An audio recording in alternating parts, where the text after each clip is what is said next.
Greetings, friends, and welcome back to the Small Brain Podcast. It's the worst travel podcast you've never heard of. And today we're doing my long list of travel pet peeves. This is for all the people out there, all the snobs, all the shitheads in the airport, all the annoying French people. This one goes out to you. I've been traveling for about 7 years now, and I've compiled... Actually, it's shorter than you might think. I couldn't come up with that many ideas. But we're just going to get right into it.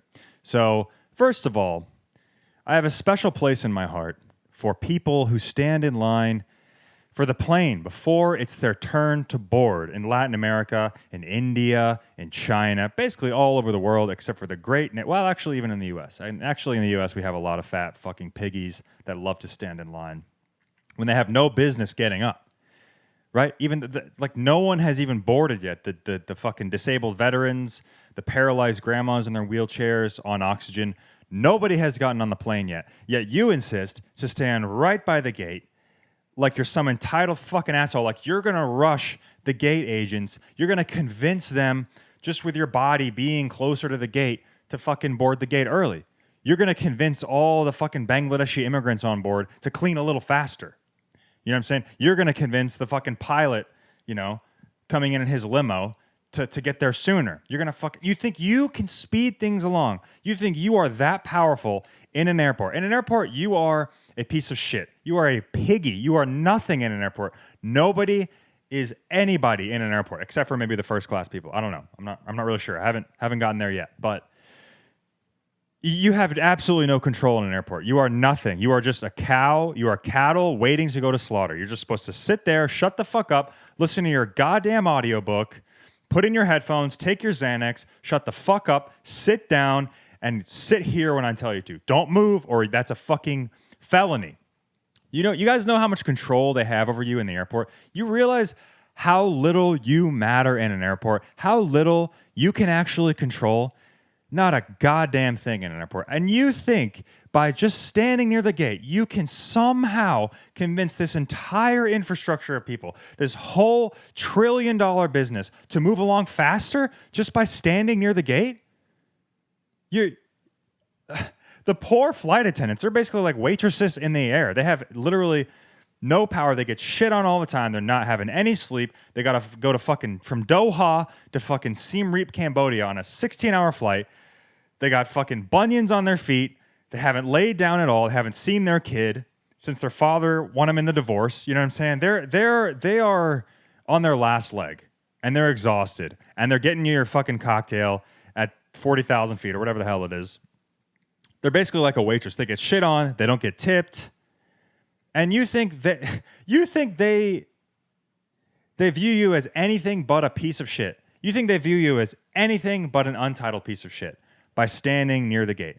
You think that somehow you have this magical power to fucking move things along.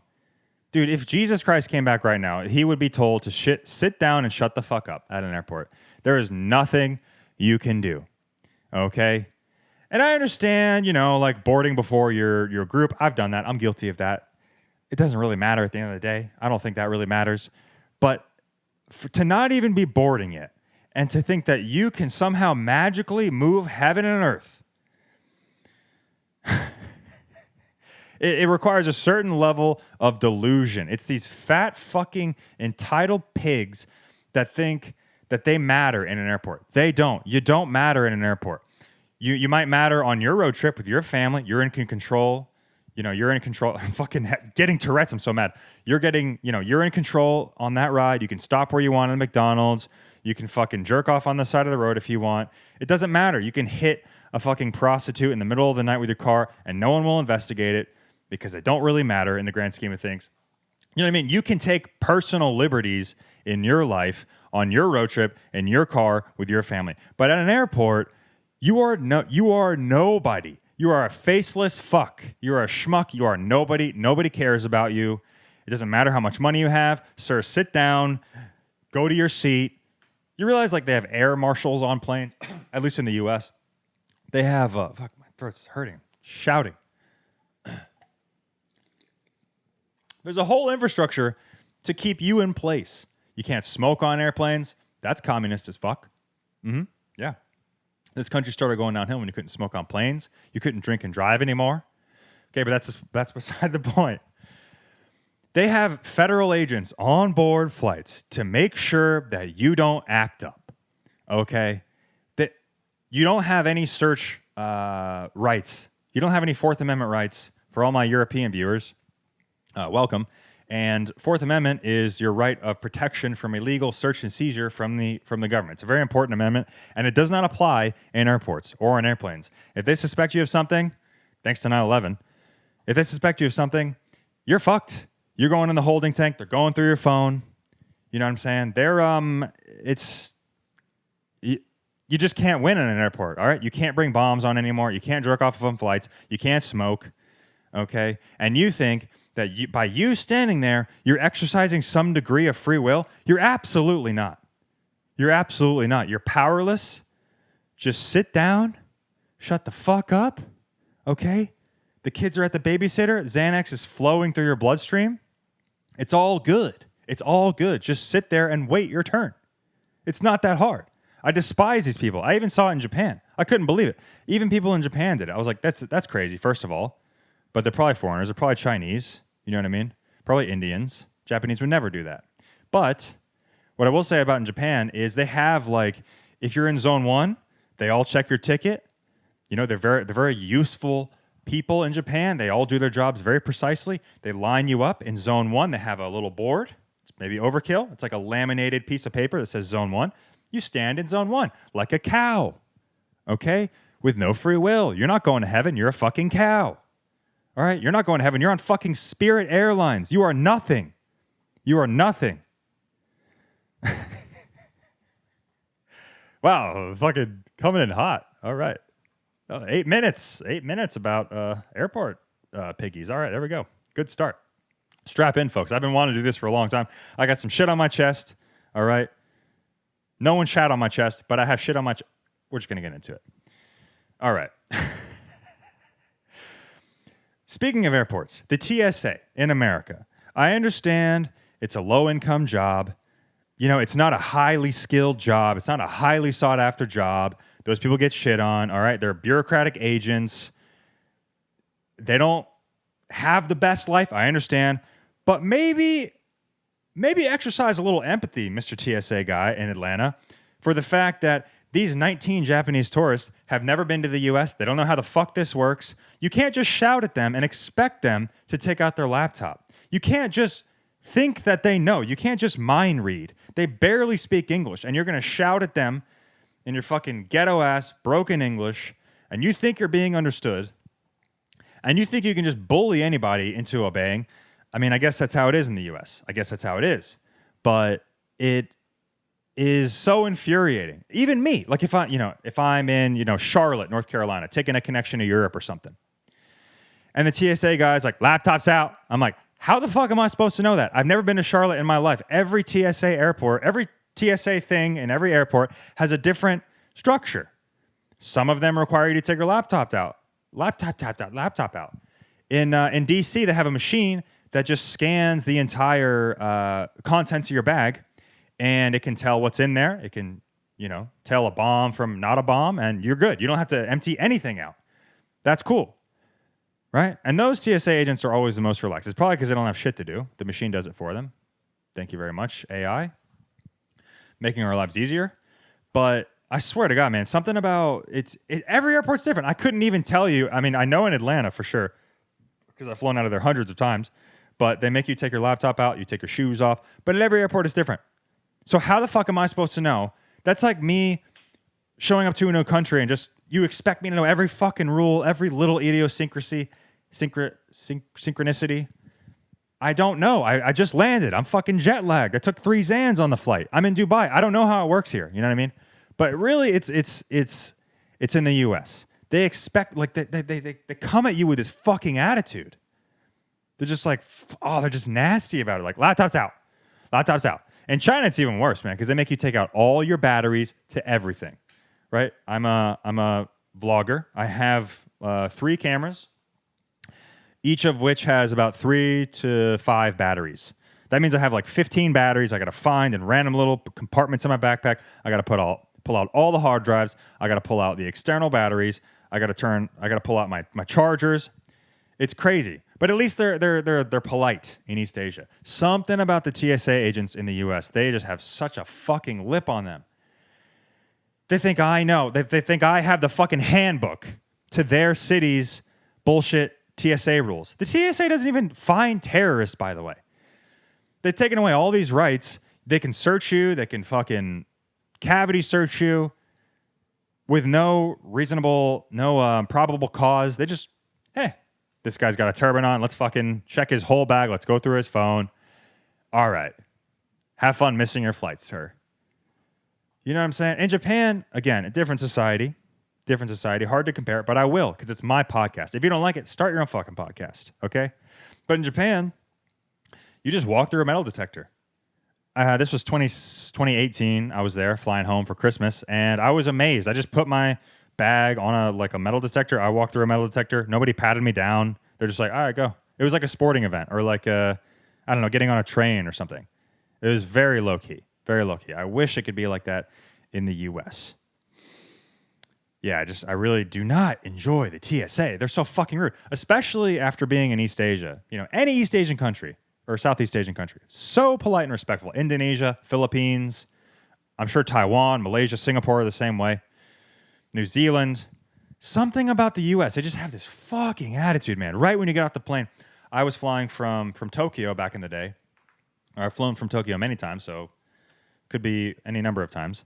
And we land, and we're all jet lagged. It's me and a bunch of Japanese people.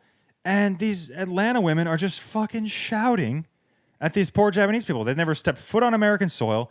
They know like 8 phrases of English. You're shouting at them in your barely discernible dialect of English. And you're just expecting them to know the fucking rules straight away, like they read some fucking handbook. Like they're an expert in your job. It's your job to communicate what the rules are in a polite and respectful manner. And I understand they get shit on. I get it. There's Karens out there. I understand. But goddamn, like no empathy, no fucking patience for anybody. I was on the phone with this IRS lady earlier, and because I pay my taxes, because I am a good, God-fearing, Trump-fearing American, okay? I pay my taxes. All right, don't come for me. And on the phone, this lady had such a fucking attitude. I called her. My accountant gave me some issue. He's like, here, call for this. Tell them, this and this isn't in the system yet, and it'll update later. And so that's what I did. I just relayed the message. My accountant probably should have done it in the first place, but that's beside the point. I call in and I'm like, hey, my accountant says there's a problem, like processing my return. Can you just make sure I'm in the system? Here's my, my EIN, my, employee or employer identification number, whatever. And she's like, well, what's the problem? And I was like, well, he just said I just relayed the message 100%. I read the email he sent me verbatim. He's a smart guy. I trust his opinion. And she just came at me. She's like, well, I don't know. I don't see anything in my system. So what am I supposed to do? And I'm like, I don't know. I just sat on hold for 30 minutes. Maybe you could do your job. Maybe you could do something. Maybe you don't expect me to do your fucking job. I'm just, my fucking professional accountant gave me a message. I'm giving it to you. By the way, I was on hold before this for 15 minutes. The call just dropped randomly. It just dropped. And 2 days before that, I was on hold for the same amount of time. And then they were like, oh, the call volume is too high, so goodbye. And they just hung up. Like, if our government is burning right now. What the fuck, dude? And TSA is no exception. And by the way, they don't even prevent terrorist attacks. They don't even prevent them. Okay? They check your shoes. The guy that tried to bomb the plane with his shoes, that was like the 1970s. That was decades ago. That was half a century ago. And you're going to make me take off my fucking flip-flops? You think I have a bomb in here? What the fuck is wrong with you? I'm sure you've seen people at the airport, the TSA agents pull out someone who most certainly does not have a bomb. An old grandma in her wheelchair. Do you really think she's smuggling drugs in her little cooter? Do you think she's really trying to blow up the plane? Really? Oh, fuck. All right. Airports. Is that all with airports? I think. Fucking hell.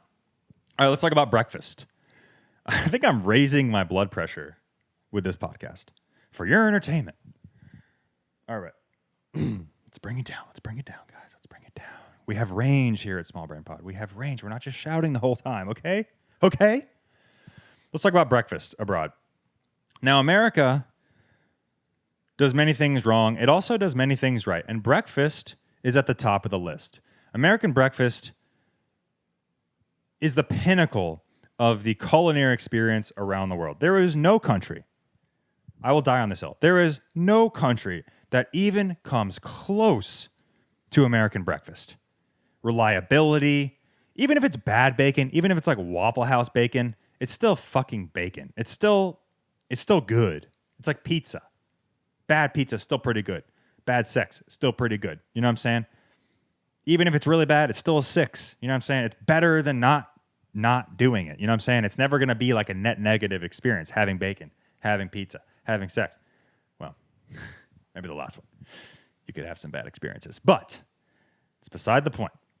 We're talking about American breakfast, okay? And it's just the best. It's the best. And there's no country that comes close. The English maybe can hold kind of a candle, a partially lit match to American breakfast. You know what I'm saying? But guys, it's not really a competition. You know, English, they love to brag about their breakfast. Oh, we have like a half grilled tomato. Here's a mushroom. Here's some beans. I don't want produce for breakfast. I'm not a fucking vegan lesbian. I want dead animals on my plate. I want dead and tortured animal carcasses in my body first thing in the morning. I want eggs. I want bacon. I want sausage. I want grits. If you don't know what grits is or are, come to America. Come to the southern United States. Go to anywhere from Texas eastward in the south. Texas, Louisiana, Mississippi, Virginia, Georgia, Florida, Tennessee, Kentucky, West Virginia even. We'll let them come into the south. Okay? I don't know how they fought in the Union. I think they were in the south. Yeah, Virginia. Okay. Grits. It's mashed up corn husks. And I know it sounds really bad. I promise it's not. You ground those bitches up. Well, you don't do it. The fucking Honduran people in the sweatshop in South America do it. Not you. Not you. Because you have white privilege and you make them work for your breakfast. And that's how it works. Okay? I don't make the rules. Look, conservatives and woke people agree. I'm not making any hot takes right now. I'm not saying it's good or bad either, but it's just the way it is. You're not grinding those bitches up. I didn't even know they were corn husks until I was like 18. I didn't even know what they were. They're just grits. It's kind of like a porridge situation where you mix cheese and lots of salt and heavy whipping cream and maybe salsa if you're south of the border and you want a little caliente experience. But no, grits are an amazing breakfast food. All right, they're rich in flavor and they line your stomach with salt and fat first thing in the morning. And that's the beauty of Southern breakfast. Okay? We're not claiming to be healthy. We're not like fucking Greek people or Turkish people, God forbid, or somewhere in Africa where they eat like half a grain of rice and a cigarette, or fucking, Harvard students that have a cigarette and an Adderall for breakfast. Southern people, there's a reason we're the most obese region of the United States. I'm pretty sure that's true. And the most toothless and the least educated. Most likely to have incest with one another. But there's a reason we're the most obese. Because we have the best food, guys. We have the best food. All right, I promise you that. New York maybe can hold a candle to it. I'm sure some regions of the world, you guys can hash it out in the comments. But it's my opinion, and I'm the one with the podcast after all, that Southern food is the best in the country. We have fried chicken. Crunchy, really hearty fried chicken. Breaks your teeth.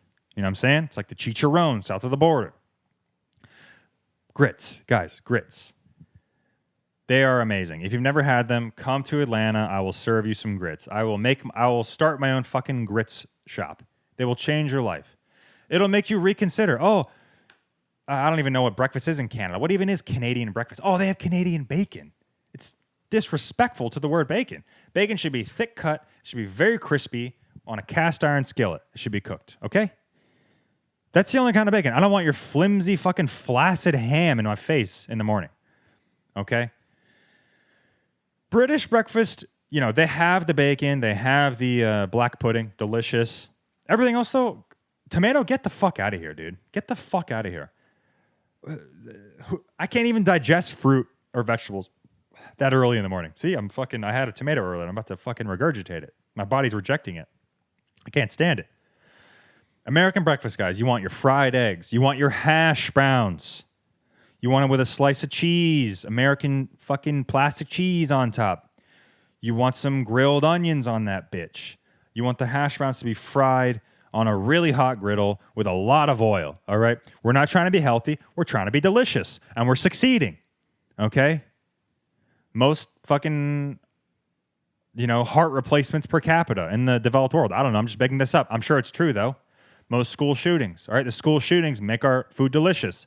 Why do you think they're so delicious? The people behind the counter are suffering on a daily basis because their kid just died in fucking Sandy Hook, and they put that pain and suffering into the fucking hash browns. Why do you think black music is so good? Those people have suffered for centuries. You can feel it in the music. You can feel the suffering. Same with the Waffle House woman. You can taste it. It's delicious. It kind of tastes like secondhand cigarette smoke. If you've never been to Waffle House, if you're a fucking socialist European, book a flight right now. Go to Waffle House. I promise it'll change your life. Yeah, you some fucking... Getting so worked up about Waffle House. Little Tabasco sauce, little ketchup on that bitch. All right, it'll change your life. It's a culinary experience that I wish everyone could share in the world. Okay, I wish you could understand what I know about American breakfast, and that's why when I'm in Turkey and I get 2 hard-boiled eggs, an olive, some cherry tomatoes, and a piece of pita bread, I'm like, what the fuck is this? Where are my calories? I can't start the day on fucking fruit. I can't start... Maybe some Greek yogurt. Maybe Greek yogurt. At worst. At best, you got your fried pork, you got your hash browns, you got your grits, you got a fucking waffle, you got 8 cups of coffee, you got a Marlboro cigarette, you got a fucking liquid diarrhea shit in the morning. Okay? That's the American way, and I just don't think people understand, and that's why we need to continue invading other countries. All right, we need to invade other countries with inferior breakfasts. All right, the UK is safe. They're okay. They're in the sphere of influence of us. But goddamn, if I have to have another piece of fruit for breakfast in a random hotel in Kyrgyzstan, they're like, oh yeah, we have continental breakfast. I'm like, oh cool, fuck yeah, continental breakfast. Fruit cup, yogurt, maybe a pancake. That's it. They start their day with like pure sugar. You're telling me you drink like black tea in the morning, not even coffee. You're drinking black tea in the morning and eating fruit? Where's the protein? I can't start my day like this. No wonder colonization was so difficult for my country. You know what I'm saying? Actually, it wasn't difficult. We were extremely prolific in our colonization. But can you imagine in like the mid 20th century, it's like fucking, I don't know, 1915 or something, and you're fucking invading Alaska or something. You're like, oh, what do you guys eat for breakfast? I'm like, oh, we just eat like seal blubber and fucking strawberries. It's like, that's not, I don't know. That would enrage me. And it does. It fucking pisses me off. And that's why it's made the list, guys. Let's see if we're still recording. Fuck yeah, dude. Crushing it. Absolutely crushing it. That's right. I can check on my watch. I'm controlling you through my watch. All right, let's see what's next. All right. These people that say, I did a place, it really grinds my gears because you're basically saying, like, I conquered this. I did this. I checked it off. Done. Dude, I lived in Japan for a year, and there is still so much to see. Even in my own city that I was in Osaka, there is plenty to see that you could never see in an entire lifetime. Even you, sitting in your little house in Topeka, Kansas, or wherever the fuck, St. Louis, Missouri, you may have lived there for 15, 30, 45, fucking 60 years. You're never going to see it all. You're never going to understand the full picture. You're never going to go to every cafe. You're never going to go to every restaurant. You're never going to speak to everybody. Like, it's the idea that you can just like complete something. You can complete Paris, or you can complete Rome, or you can complete Anchorage, Alaska is fucking asinine. It's crazy. And it goes against my philosophy of travel, which is basically just like staying open to the experience. You know, some of the best videos I've made. So all those Myanmar videos, after I filmed them, I was pissed. I was like, that was a fucking disaster. Nothing went to plan.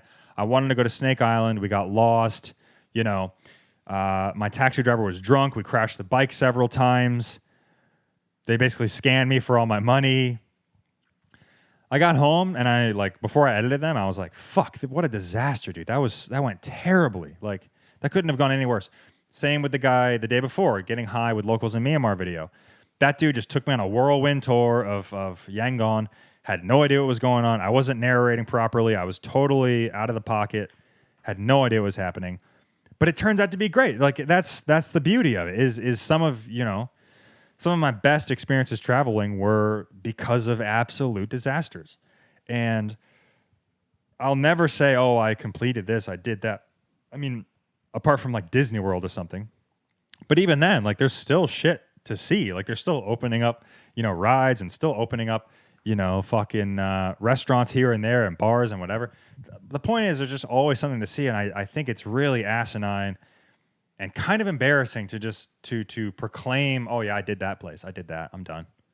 It's like, I don't know, even places that I don't really enjoy that much, like Rome or I don't know, fucking where's somewhere kind of lame? I don't know, fucking Berlin. No, Berlin's cool.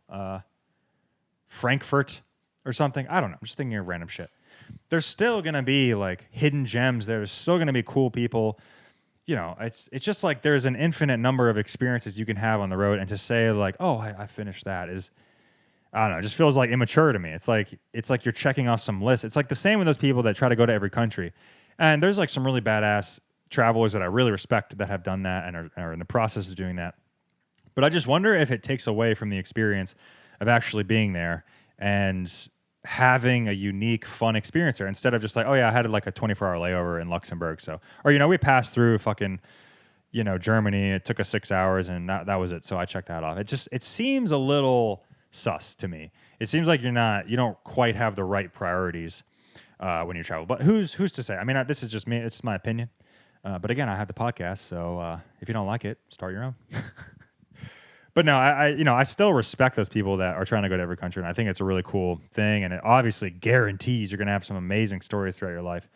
I don't know. I kind of question the whole premise of it, like trying to conquer the entire world, trying to like step foot on every. It just feels a little colonial. I don't know. That's like, I don't know, maybe a little hypocritical because I talk about that a lot. But I joke. I kid, guys. I kid. I really want to experience these places for all their grandeur. Same with people saying like, oh, you have to go here. You have to go. To me, I say, no, I don't. No, I don't. I don't have to go to fucking Luxembourg. I don't have to go to fucking Marrakesh, Morocco. I don't have to do anything. Shut the fuck up. It's my life. I just think that's strange. Oh, you have to go here. You have to do this. And to be fair, I've told people that in the past. I understand if you feel really compelled about a place. I understand. But everybody's different. And just to say, oh, you got to do this, you got to do this. Oh, 10 best tips to fucking, Venice. 10 best tips for London. 10 best tips for Sydney, Australia. I just disagree with the whole premise. I think, I don't know, man. I guess if you work like a corporate job and you like clock in and you have like limited vacation time, I guess that's advantageous for you because you're trying to maximize your time there. I don't know, man. It just feels like you're trying to have like a really boxed, kind of clean-cut, neat, predictable experience where I feel like true travel, getting off the beaten path, going down some random fucking road, saying hello to a stranger that you normally wouldn't talk to in the U.S. type thing. I feel like that's the true nature of the best experiences. And the best experiences you have are free. It's not going to the top of the Space Needle. It's not fucking doing the guided tour to the Colosseum. It's not that. I mean, maybe you could have a great day at the museums in Paris or whatever. Or obviously you can have a great experience, in the jungle on like a safari. But for me, like the most fulfilling, rewarding experiences I have are random. It's unexpected. It comes out of nowhere. It takes you by surprise, Me and Sarah are in a B&B in a new city in the U.S., just testing it out, see if we want to live here. And the other day we went to like a little kind of what's like a food hall, and they had breweries and they had cafes and like some amazing brisket barbecue there and all these pastries and stuff. And it just took us by surprise. We had no idea it was here, and it was amazing. It was a novel experience, and I think that's what the true essence of travel is novelty. It's new and fresh, exciting experience that can't be replicated twice. I mean, even we've gone back several times, and it just wasn't the same as that first time, because the first time you don't even know what's there. You're just expecting like a fucking random field or whatever, a parking lot, and you're like, oh my God, this is amazing. And I think those experiences are what truly capture kind of the essence of what I like to go for when I travel, at least. So I understand like the corporate people, they have a different set of expectations and they have a different set of values, I guess. But for me, it's hard to put myself in those shoes because the longest I've worked at the same job is 1 year, right? I never really understood. And I had tons of free time with that job in Japan. That's the job I had for the year. Where it was basically like being a waiter. You just kind of swap shifts with somebody and they don't really give a fuck as long as someone's working, as long as there's a warm body there. It's not like you have any real expertise over the English language. Let's be honest. You're a fucking 23-year-old drug addict. You have not much to contribute. They just need someone to read the scripts. And so that was kind of my experience with corporate, I was going to say America, but that was Japan, with a corporate job. But, so I don't know. I have empathy for those people, but I still think like, take a risk, man. Like just try to go off the beaten path and like, maybe you do your tour in the morning and then like go explore the side alleys at night. Like have a little balance. You can't just have all predictable experiences. Cause again, I think the best, most memorable shit is out there in the weeds. You know what I'm saying? So anyways, again, with the fucking piggies that stand in line for the airplane, it's what I can't stand when people travel is just acting selfishly. And I feel like airports are the pinnacle example of people acting selfishly when they travel. They just think it's all about them. They think they're the fucking main character, when in reality, they are nobody, they're nothing. They exercise no power, very limited free will. Okay, let's be honest, they're only going to Rome because they saw all their friends go, and they fucking planned the itinerary strictly. They've fucking stuck to the list. They had ChatGPT make them an itinerary for every single day, and there's no questions as to what they're going to be doing. Not one question. And they think they're in control of this whole experience. They think when they fucking stand up to go near the plane, I can't get off the planes topic. They think when they go walk towards the plane, they're leading some revolution. They're leading some fucking movement. When in reality, they're nothing. They're nobody. They'll never amount to anything. If you stand in line for a plane early, you're nothing. Okay? You're nothing. But in general, it's just people acting selfish. Americans are guilty of this. Chinese, dear God, Chinese are guilty of this. Speaking very loudly when no one wants to hear them. Jesus Christ, I was on this tour bus in the last video I posted at Mount Paktu, like on the border of North Korea and China. And me and Tommy had finished filming and we're going home for the day. And we're on this bus going back to the town. And this Chinese tour guide comes on the bus with a loudspeaker. Right, in an enclosed space, in basically like a glorified van with a loudspeaker, and says some shit. I don't know what the fuck she says. She just shouts something in Chinese. In an enclosed space, she's using amplified sound. I couldn't believe it. I couldn't fucking believe it. I was like, all right, I understand cultural differences. That's fine. Whatever. I'm in their country. But Jesus Christ, like there are certain laws of common sense and also of hearing health. I want to be hard of hearing because of this bitch shouting some probably not even important directions to these people in Chinese. It probably didn't even matter that much. She's probably just like, oh, lunch is in 20 minutes. And she comes on just screaming at the top of her fucking lungs into amplified sound. Couldn't believe it. Stuff like that. Also, not even related to travel, just people talking on speakerphone in public. Get fucked, bro. You are so selfish. You're not the center of the world. We don't want to hear your conversation while we're at the gym. I'm trying to have my fucking, personal betterment time. I'm trying to fucking focus on my body, focus on my breathing. And you're like, yeah, so Cassandra came over the other day and she didn't tip me when she came to the restaurant. And like, yeah, we had some... I don't give a fuck. I don't give a fuck. You could be over there curing brain cancer. You could be on Zoom literally telling a surgeon in Africa how to cure kids of blindness with cataracts. I don't give a fuck. Take it outside. There's no reason you should be on the phone in a public place. First of all, don't even be on the phone in a public place. Take it outside. Feel some shame. Go into your car. The other day, I took a call in my car today. 40 minutes. I could have been driving. I could have been fucking at the grocery store talking on the phone. I sat my ass down and I focused on the conversation I was having. All right? And we need a little more of that in the world, okay? We need a little more of that. All right? God, I'm going to be a terror as an old man. Can you imagine how grumpy I'm going to be? My throat's actually hurting from shouting. I just find that offensively asinine. I cannot believe how stupid people are to think that that in some way is not rude. I feel like we need like a standard operating procedure for America. We have so many people from so many countries, and that's a beautiful thing. Don't get me wrong. I love the multiculturalism. But god damn, like, can we just have a sign in like every language in the gym and the restaurant and all public places and say like, hey, by the way, like, welcome to America. Thanks for coming. We're happy to have you. Don't talk on speakerphone in public. Don't do it. Take the phone, put it up to your ear. It's not that difficult. It's not that difficult. That's actually the default setting of the phone. You don't even have to fuck with it. You don't have to change anything. You just place the call and you fucking talk. And then you hang up when you're done. Or you get some headphones. Oh, but they're poor, you know, or whatever. Headphones are expensive. No, they're not. You can get them for $5 on Amazon, $10 on Amazon. Every single person living in the United States of America can afford that. All right, I understand when I'm in your country, if I'm in Vietnam or I'm in Mexico or I'm in Panama, I totally get it. That's your country. It still aggravates me, but that's just because of my social conditioning. But hey, guess what? Now you're in my country. Fucking put some headphones in. It's really not that difficult. It's not that hard. And what I'm saying, by the way, isn't even offensive. It's just a regular thing that everybody should know. I had some girl in my DMs call me racist for this. I'm like, what the fuck are you talking about? I just don't like hearing people talk on speakerphone. I don't care where you're from. I don't care. I don't care who you are. I don't care at all. Just put some fucking headphones in or take the call in your house. All right? I don't get it. It's how hard is that? How hard is that? At my gym, they have a sign that says like, oh, you know, don't use amplified sound in the gym or on trains.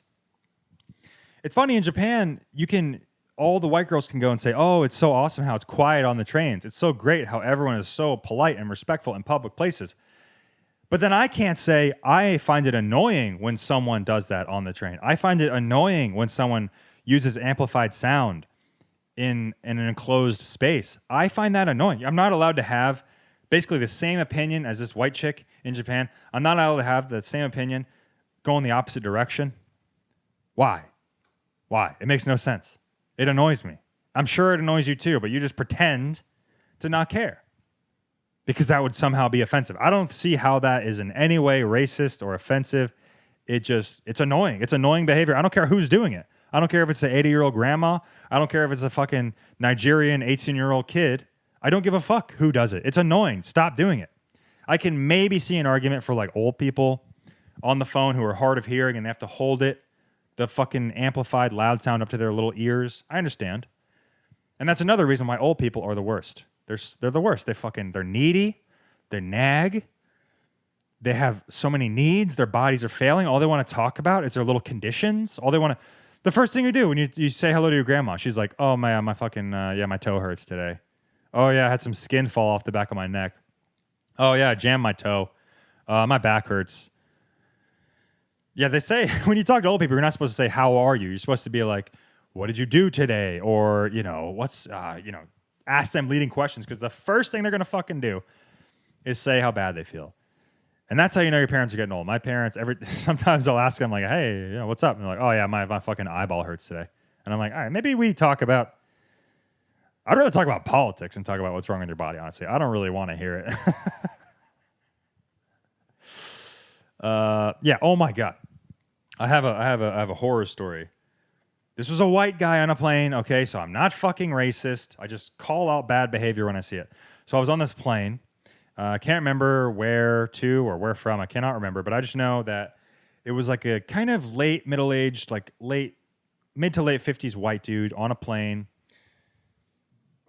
And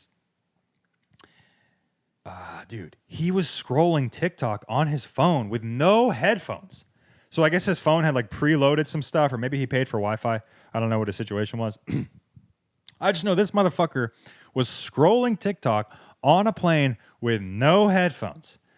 How more brain dead can you possibly get? I cannot imagine a more brain dead combination of characteristics of an individual. He was, first of all, you're in your 50s and you're scrolling TikTok, and those people always say, oh, well, it's Facebook Reels, it's not TikTok. I'm like, it's the same shit. It's short form content. It's slop. You're ingesting slop. It's like eating chili from a fucking can. It's like eating a canned ham. You're eating slop. It's disgusting. You're ruining your fucking brain with what you're doing. So by the way, he's doing that. That's his personal choice, whatever. But he's making it a public choice of his to fucking make us all listen to him. And his brain dead algorithm would like, oh, did you see what Ben Shapiro said about Israel? Oh, look what Hasanabi said. Oh, fuck. Tucker Carlson. Like, I don't want to hear your fucking right-wing algorithm. I'm sorry, I don't really care. I'm not that invested in your algorithm, sir. Why are you making me be? Why are you forcing me to fucking ingest your slop? Put some headphones in. You're on a flight. The flight costs like $300. You can afford the fucking $10. You could even afford $50 headphones if you're on a fucking flight. You could afford the $50 headphones, okay? Get some Bluetooth headphones. Charge them up. Or even better, because you're fucking ancient, get your headphones on a string. Get the string ones that all the fucking hip Gen Zers are using. Use those. Use your old iPhone headphones. You got them sitting around in the drawer. I know you do. You don't throw shit out for 50 years. I know the type. Old white man. Doesn't want to change. Yet is on Reels. He's fucking rotting his old brain on Reels. He's going to get dementia by the age 57. And then blame it on the libs. Fuck. That one I cannot forgive. I cannot forgive doom scrolling in a public place with no headphones. In any other combination of those events, public place, doom scrolling, headphones. If you have headphones, I don't care. If you're not doom scrolling, I don't really give a fuck because I don't hear your phone.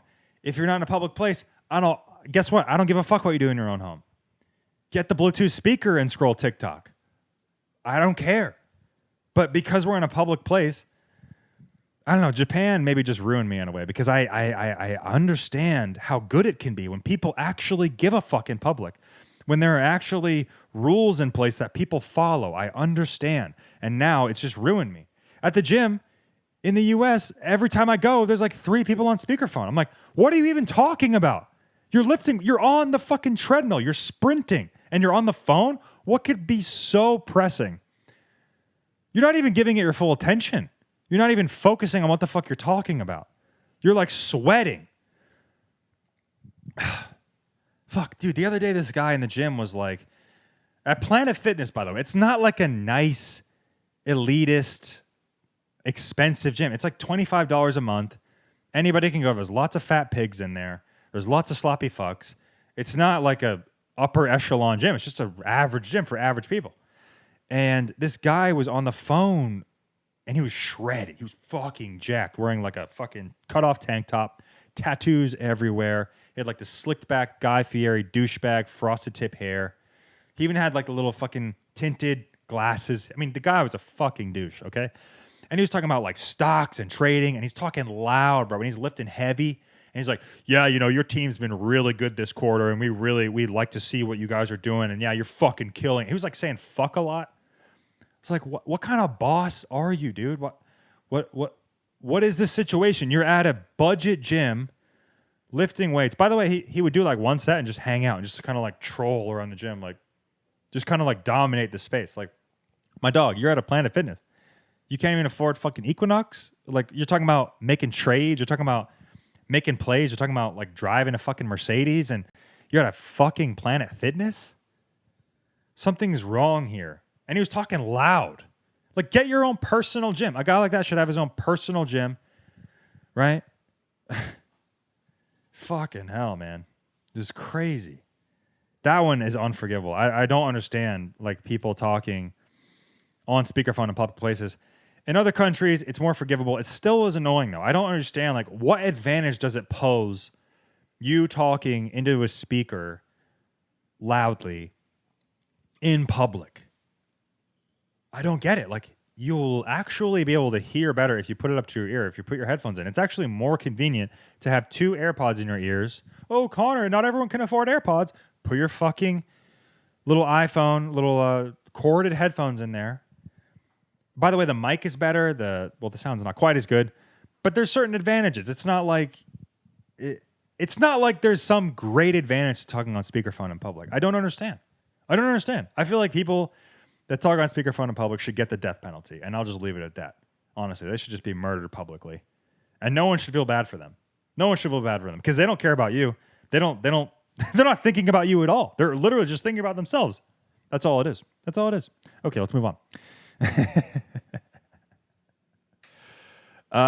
Okay.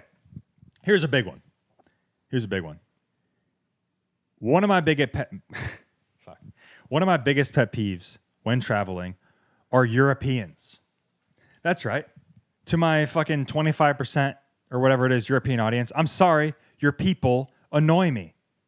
Very, very holier than thou. They think they fucking know everything. They think they invented the wheel. They think that they're the fucking center of all the sophisticated culture in the world. They think everybody should bow to them. They think America's racist and that we have school shootings and that we have bad health care. Okay? There's some truth to these claims, but I don't need to be bombarded with these facts every single fucking day.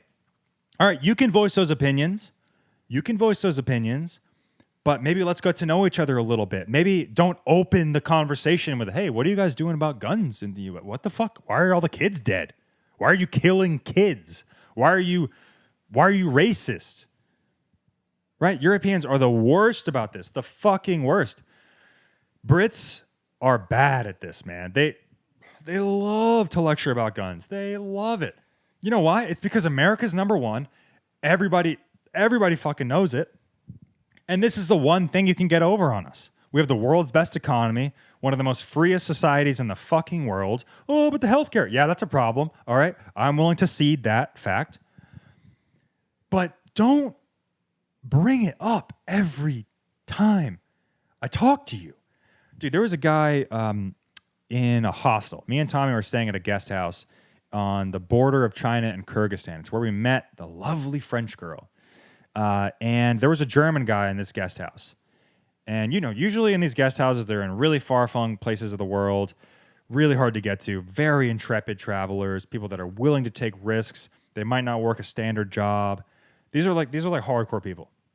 And usually you have really excellent conversation in these hostels and guest houses, staying up late, drinking whatever liquor they drink. Some of my fondest memories are in the mountains of Vietnam, meeting Mark and his wife on the Ha Giang Loop, remote little villages, drinking rice liquor, staying up till 3 a.m., drinking, smoking cigarettes, doing karaoke, crashing the motorbike the next day. Incredible stuff. The stuff of legends. Absolutely amazing. And this guest house was no exception. There were like some Thai hikers that were there to hike some mountain range between China and Kyrgyzstan. I mean, the people you meet are insane. And that's why I have the podcast, is I want to go out and I want to meet these people and I want to interview them because they have amazing stories. And not enough people are talking to these individuals, but that's beside the point. So we're in this guest house on the border of China and Kyrgyzstan. We meet the French girl. She's on sabbatical for like 8 months. That's cool. That's a cool story. All right, we're chatting. We're getting to know her. And along comes this German man in his mid to late 50s. This is when people start to misbehave, is in mid to late 50s. They stop giving a fuck. They're like, I've made it. I'm going to retire now. I can be as racist and fucking mean-spirited and just generally kind of curmudgeon and hard to deal with as I want. I'm in my mid to late 50s. I don't give a fuck. I'm going to die. I see over the hill. The time is near. I'm just going to say the N-word right now. You know what I mean? They have nothing to lose is what I'm getting at.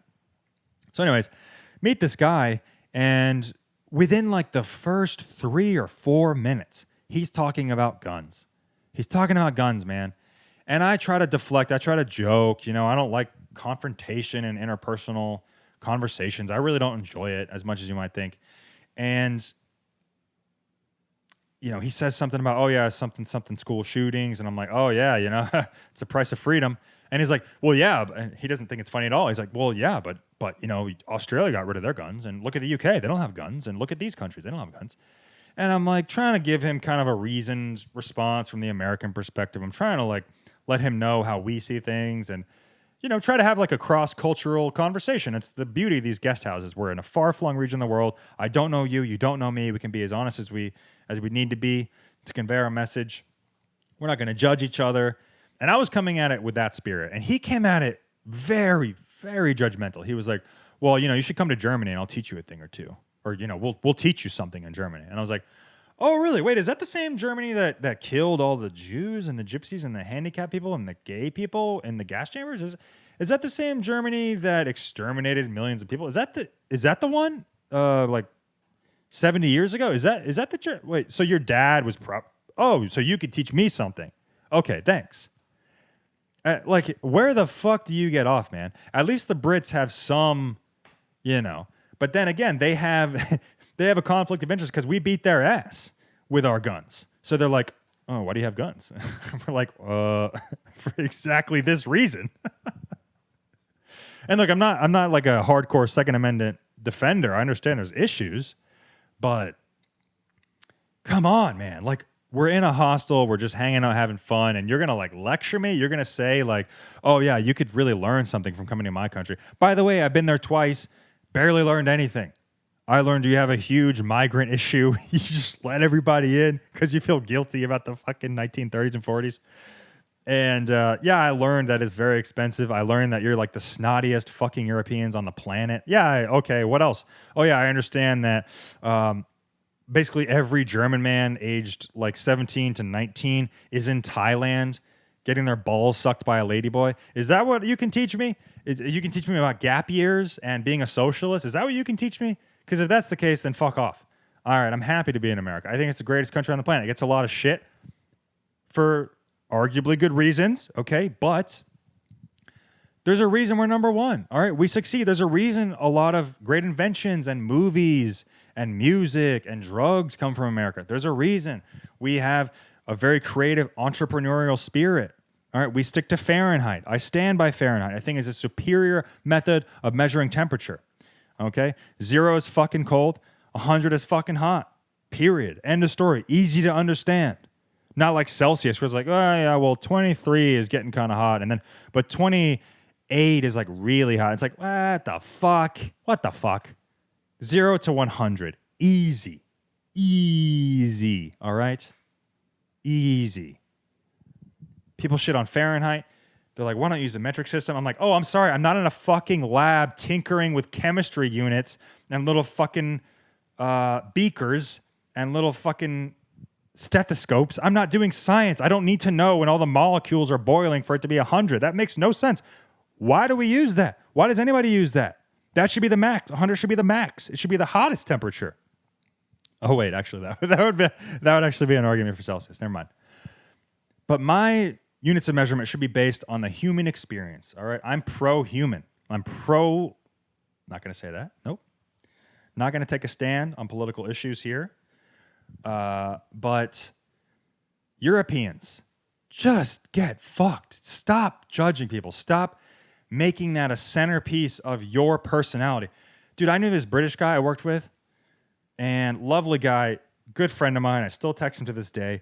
But it was like 30 to 40% of his entire personality was to just shit on America. He's like, well, why is it like that in America? And I'm like, I don't know. I don't even know what country you're from. I'm not interested in your country. You know why? Because you haven't made anything great in the last 70 years. No one's interested. No one's interested. The only reason their eyeballs are on us is because we're cool. We're making cool shit. Okay? So shut the fuck up.